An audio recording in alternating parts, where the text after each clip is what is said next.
How to delete your Quillbot account. Hello everyone, I am Vishakha and welcome to our channel Create, Login and Delete. Let's get right into the tutorial. If you want to delete your Quillbot account, open your preferred browser firstly and in the search bar, search for www.quillbot.com. You will be led to the official webpage of Quillbot. Make sure you were signed in.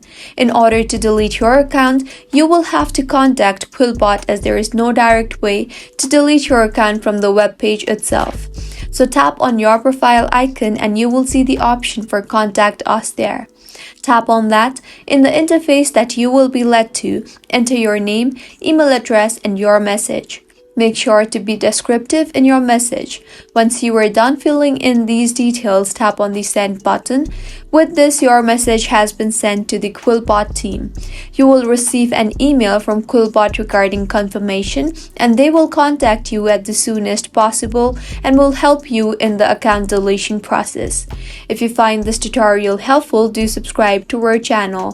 Thank you for staying with us until the end.